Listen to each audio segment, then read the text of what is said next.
Hey, what's up everybody? This is Jose from Southern Life. On today's video, I want to explain to you guys why Southwest Florida will recover quicker than other parts of the country. So I've had a lot of people on YouTube, other YouTubers assume that Southwest Florida will take the same recovery time as Lake Charles, Louisiana, or the Florida Panhandle.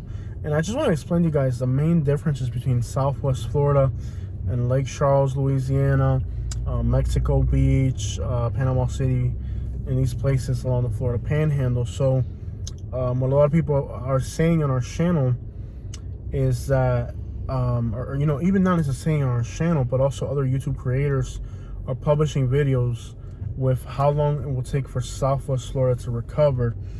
And there's a few really vast differences between Southwest Florida and other places. For example, today we're leaving Marco Island, and you can see there's actually a huge line of vehicles leaving Marco Island. And what's today, Monday? So, 5 days after the hurricane, there's really a lot of people leaving Marco Island. So it's like this, guys. The main differences between Southwest Florida and these other places is demographic and economic.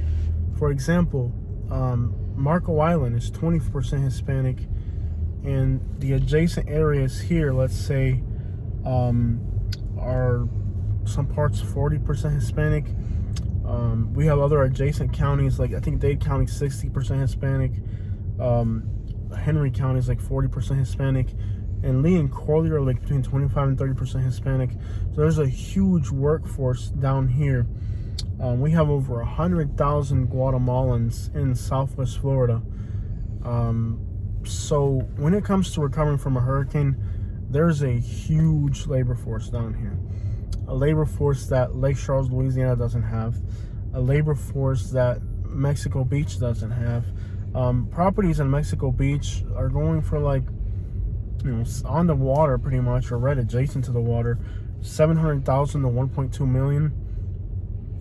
And even before things got a little crazy, properties there were not even $700,000 right on the beach pretty much. Guys, a piece of land down here by the beach without a house on it's $2 million.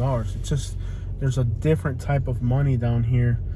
And not only is there more money, but there's more financial education down here. These people have insurance for just about everything.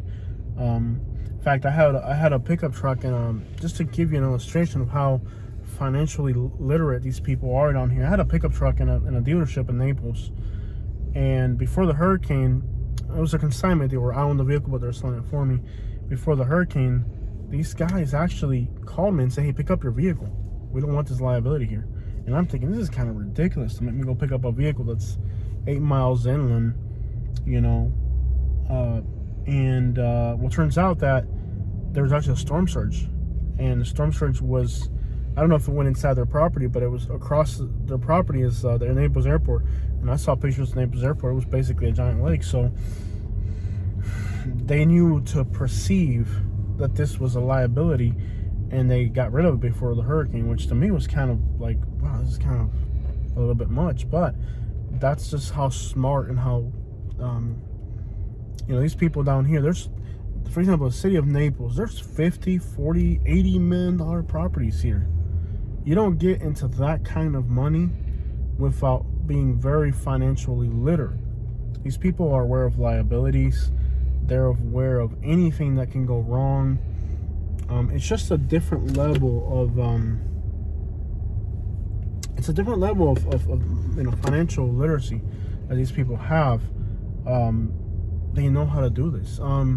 So you have down here, you're comparing places where, like in Panama City, you could buy a house for 89. How much were they when we were looking at houses? Like a little, not like a giant house, like a livable house. 85 to like 105, yeah. 105 or something. Yeah. Under $120,000, you could buy a house in Panama City. And, a house down here, that size would $300,000, $400,000. So, it's a different type of money. After Hurricane Irma, we bounce back. Mexico City there's still properties in Mexico City where they still have vinyl siding on their driveway because they haven't cleaned it up yet. You know, we were just up in Mexico City. That's just right outside of Panama City Beach, you know, in Panama City, and they still have properties that look exactly the same. And even in Panama City and Smithfield and all the areas around that area, we saw properties where the destruction is still there, present. Like, they never actually cleaned up. The vines grew, and now the hurricane debris is covered by vines because the hurricane came, and for some reason they didn't clean it up. It just left it just like that. And that's kind of the way people there are. It's like when I lived in Alabama, you know, I've seen properties with, you know, 50 vehicles, and they just let those vehicles sit there and out in the open, and you're just like, why aren't they using these vehicles? Why aren't they moving them? It's just people in that part of the country have a different mentality about stuff than they do down here. And down here, you don't see that. Down here, people have a vehicle and they're not using it, they're moving it right away.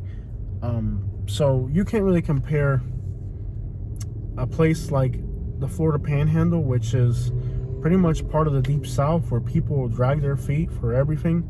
I mean, literally, you can be, if you go into the Deep South, and these YouTubers that are comparing the situation here in Southwest Florida to the situation in the Florida Panhandle or Louisiana or Alabama or Mississippi or something, dude, this is a whole different world. I mean, you're talking about a place where you could go in the Deep South, right? You can go into a Starbucks drive-thru, and you could be at that drive-thru for an hour and 10 minutes to get a Starbucks. You go to a Starbucks down here, and it's 3 to 5 minutes tops.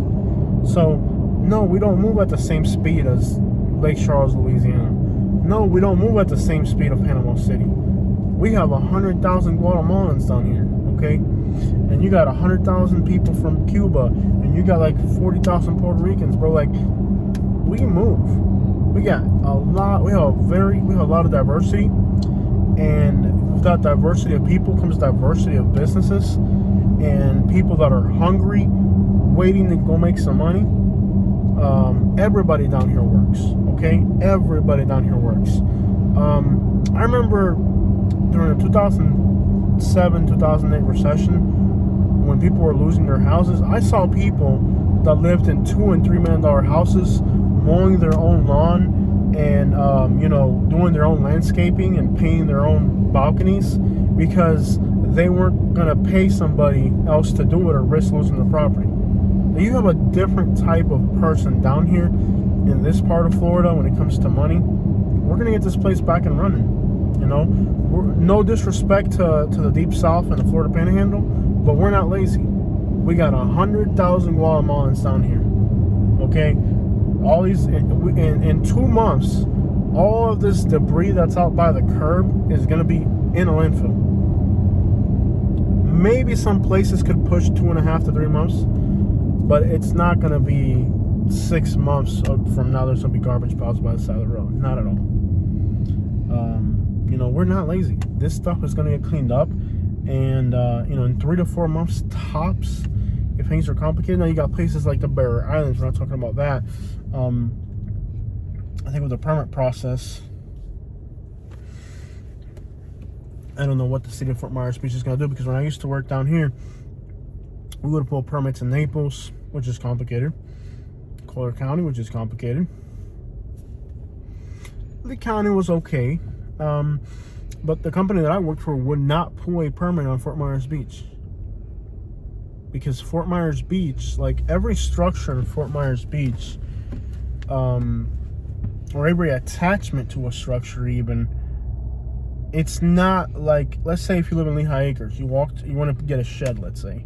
You walk to the county, you pull a permit, they give you the permit issued, you install the shed, they inspect it, you're done. No, that's not how Fort Myers Beach works. In Fort Myers Beach, every structure, like, I don't really get how the permit process works, because we didn't pull permits there, but we tried to figure it out, and it was something like every structure is like, it's an endless nightmare just to add a shed to a property in Fort Myers Beach. It literally, the shed literally has to be a structure, and there's different types of engineering. There's Class C, Class D, so they're gonna have like 200 mile per hour wind zone, engineering. So and then on top of that, it's like the city itself has to approve the structure, because in every structure in Fort Myers Beach is like already accounted for. So like to put in a new structure, it's not like you're pulling a permit on your property. It's like the city's deciding if it's going to go in, and most of the time they're going to say no. So it's a very complicated little scenario there.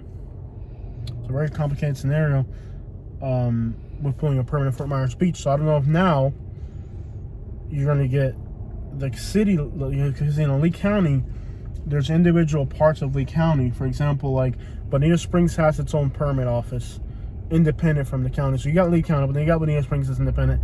I think Estero's independent. Fort Myers Beach is independent. I think the different parts of Lee County have like their own permit offices, and Fort Myers Beach is independent. So like with the recovery of Fort Myers Beach, I'm pretty sure when they go to issue permits to redo things there, let's say your house got washed away and you want to rebuild right away, I suspect before the city with its own set of ordinances says yes, you can build this building, I think the state's going to have to get involved and say, okay, are we going to change these roads? Or some of these properties going to be bought by the government and turned into parks? Or because they're going to have to make some changes, and they're going to have to move back. They've already had problems on Fort Myers Beach with like properties that are adjacent to the water, where the people were trying to say that, oh, they own to the water, and the state's like, no, you own to this line. So there's already back and forth where they don't even let you walk on some beaches down here in Southwest Florida because people are saying it's private property. So there's already homeowners, city, and now I'm pretty sure the state might get involved and say, okay, do we need to change the layout of these roads? Like, the property boundaries themselves might be in question, I think. And that's kind of what I don't know if they hinted that directly, but they're going to have to reconfigure how they look at rebuilding Fort Myers Beach, because the whole place is gone, and bringing it back to the same plots that they were before and just letting people rebuild up to a building code isn't really going to solve the long-term problem on the island, which is that's at a barrier island. They might need to bring in more sand. They might need to actually just plow everything off the island, except for the buildings that are remaining that made it, and say, okay, are we going to actually bring in like what they did in Marco Island, where the whole island is 10, there's higher places on Marco Island. We might have to just bring in 10 more feet of sand and then build on top of that. New roads, property lines might have to, I don't know what's going to happen, because they're talking about like something different has to be done on the current plots and stuff and roads and easements and stuff. Whatever's going on in Fort Myers Beach right now is completely impractical. And by the way, the city of Fort Myers Beach just finished a construction project that was just the most chaotic construction project, just to pave that road and put some pavers and some palm trees. One of the most chaotic construction projects I've ever seen. Period. Completely chaotic. Hey, I'll call you back in like 5 minutes, all right? I'm working on Marker Island. I'll call you back. All right, cool. Yeah, I'll call you back. So, chaotic is not even the right term. Like, they went through a construction project where they redid the whole entire roads, all that, gutters and all that. But that's all underwater, destroyed, done. I mean, it would take you an hour and 45 minutes to drive across a 10-mile stretch of beach, and when there was traffic in season in Fort Myers Beach. So, I think we should have just drove through Marco Island and just gone back to Miami. This is ridiculous. I don't think we're going to be able to get in Naples at this rate. We're like stuck in a traffic jam right outside of Marco Island. So, we don't know what these things are going to happen. But now, when you look at rebuilding Fort Myers Beach, this isn't a problem in Mexico Beach, because Mexico Beach, you have a road and you have streets that come off it, and then you have houses, so it's not going to change like the plots of the properties. But who knows, if plots, easements, who knows what they're going to have to change to make that place practical. I think they just need to plow the whole island flat. Some of the historic buildings that are left, can the city just buy them off of the people, or can they attribute to them a new portion of plot that's the same size? I don't know what the legalities are, because in theory, I mean, if you own a piece of land, I don't think the government can just come in and change it all, but they're gonna have to change something. Something there has to change, and I don't know how elaborate that process is. I have no idea, but whatever that process is gonna take, now they're looking at Fort Myers Beach not just as properties that people own.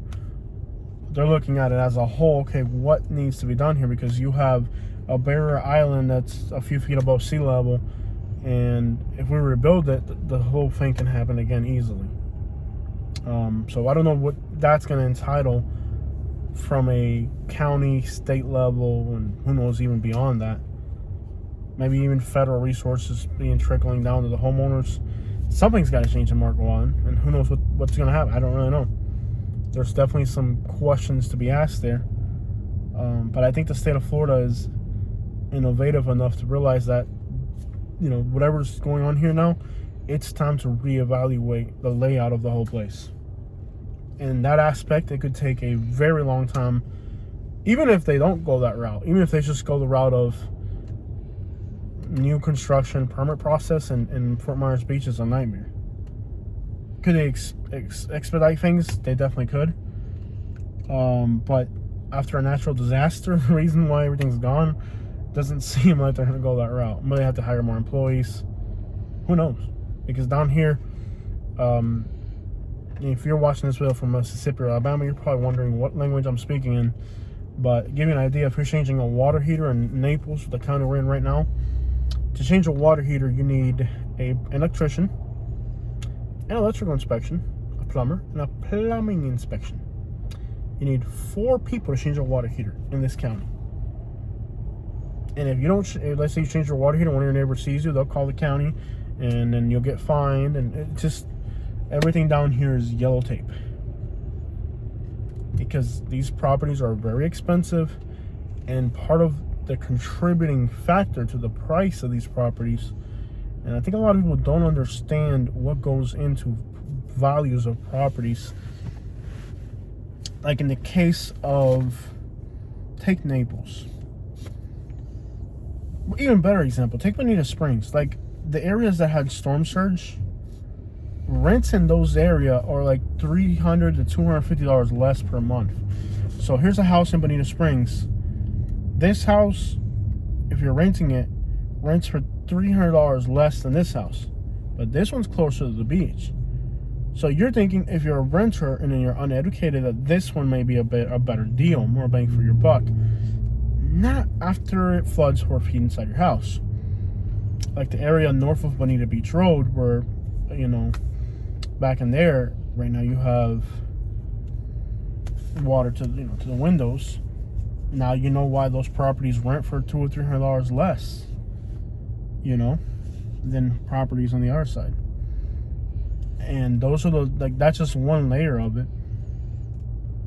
You know, natural disasters are one layer, but building codes are another layer. In that, let's say you have a property, and that property, the property next door catches fire. Now it puts your property in jeopardy. But if you're able to go into that property and say, okay, electrical inspections, plumbing inspections, all types of, like, electrical box, there's something in the middle that's like another layer of protection. It might be a $200 part, it might be $400 more to install it. That all builds up the overall cost of construction, but it ensures the liabilities are reduced in these properties. And in some of these places like Marco Island and Cape Coral, where the building codes are ridiculous and more complicated, now you see after this hurricane that these places are structurally sound, where other places that have less control, different situation. You know, let's say if you grab a city like Montgomery, Alabama, or I don't know, let's just say that like Louisville, Kentucky is a great example. A city that's older and just out there. If that city existed, right here in Southwest Florida, it would be completely annihilated. It compared to, like, you know, another city like Lehigh Acres is a great example. Even though Lehigh Acres doesn't have the layers of complexity, but there's building codes, there's base elevation, and like all that drives up the cost of construction. But when you look at the actual value of properties down here, there's a reason why these properties are worth more money. And I think a lot of these YouTubers, they think they're smart because they blew up a YouTube channel and they're making a lot of money, and they think they're smart for whatever reasons, but they don't really understand what makes real estate down here more valuable versus all these other places, and that there's all these preventative measures taken on a city level, on a county level, on a state level, not just in building codes, but it goes even deeper than that. So now you have YouTubers who have really no idea what they're talking about, saying, oh, you know, it took 4 years for Mexico Beach to recover, so it's going to take 4 years for Southwest Florida to recover. Not really. Not only is there more money down here, but there's actually like let's say it takes 9 months to from start to finish. It takes 9 months for a construction.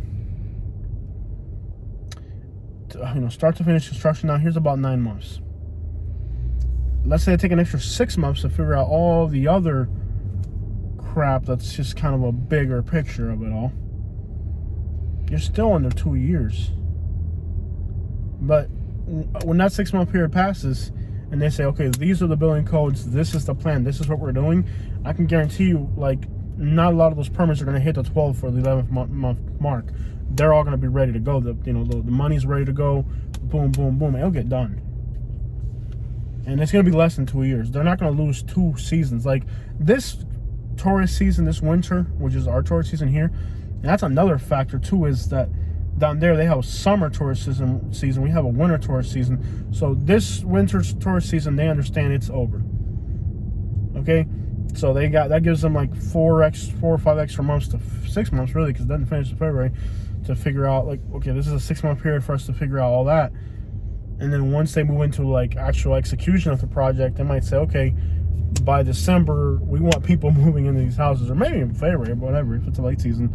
But no, they'll definitely accommodate for a much quicker restoration. And these are worse, because I think a lot of people don't understand the complexity of permitting, city, all that, wind zone regulations that goes into rebuilding. It's not just, you know, plow this all away and put up new houses. That's not how that works. That's how things work in Alabama. They just get things done. That's how things might work in Panama City up there. But like when you look at Panama City, like the court, and there's no real eloquent way of putting this, but when you look at a place like Panama City, somebody's roof gets torn off, they might not have $4,000 to fix it. And then it gets blown off again, and now they definitely don't have money to fix it. I mean, crap, we saw houses on the Panhandle where